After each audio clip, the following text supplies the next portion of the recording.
All right, we're going to take a few minutes to talk about this concept of equilibrium, where we put supply and demand together. Here's our graph. Price, of course, as always, is on this axis and quantity over here. Here is a curve. We know this is a demand curve, right? D, downward sloping. Here is our supply curve. Now, equilibrium in science means balance. In an econ, it means the point where the quantity supplied equals the quantity demanded, where the two curves cross. It's right here.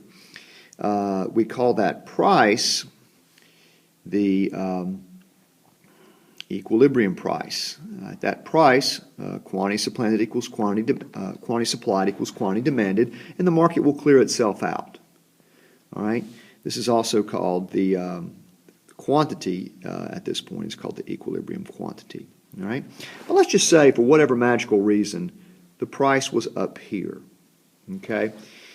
The quantity supplied, where the price crosses the supply curve, is greater at this price, quantity supplied, than the quantity demanded.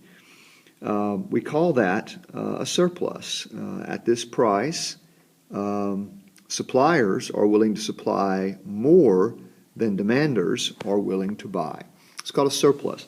And natural market forces are going to want to make that price go back down to bring the market back into equilibrium. If I'm selling, let's say, candy bars, and there's a surplus of them, I'm a seller, no one's buying them, I'm probably going to lower the price. That's an example of market forces at work trying to get a market back in equilibrium.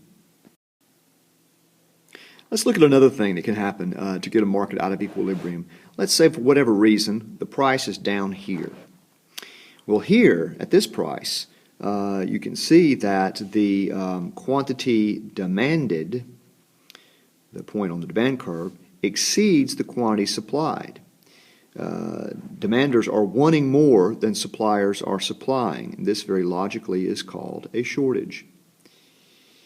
And competitive market forces are going to want the price to go back up. Again, market for candy bars. I'm selling candy bars, and the quantity demanded is greater than I'm selling. People are lined up around the corner trying to get in my shop to buy candy bars. I'm probably going to raise the price to bring the quantity supplied back in line with the quantity demanded. All right, let's use this equilibrium concept to analyze what's happening in a market. All right, we have the market for candy bars. We're going to stick with that. And let's say that something happens. The price of sugar increases. So step one, I'm not going to write out the steps. Step one is we figure out what's shifting, the supply curve or the demand curve, or both. Well, the price of sugar went up. Sugar is an input in candy bars. Input prices that's a determinant of supply, not demand. So the supply curve is going to shift. Question number two: what direction is it going to shift in? Remember, there's a zero here at the origin. Well, if sugar goes up, suppliers are willing to supply less at the old price, so it's going to be a decrease in supply. So supply is going to decrease, and a decrease in supply is a shift closer to the zero, a shift to the left. So we're going to have a new supply curve over here.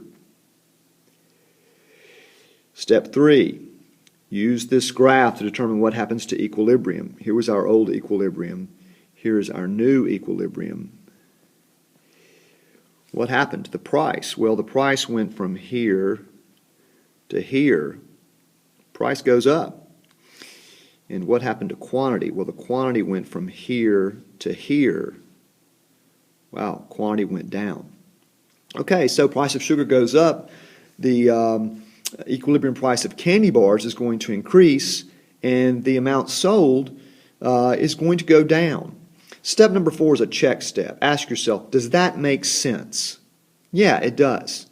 And that's how we're going to analyze markets using this equilibrium framework.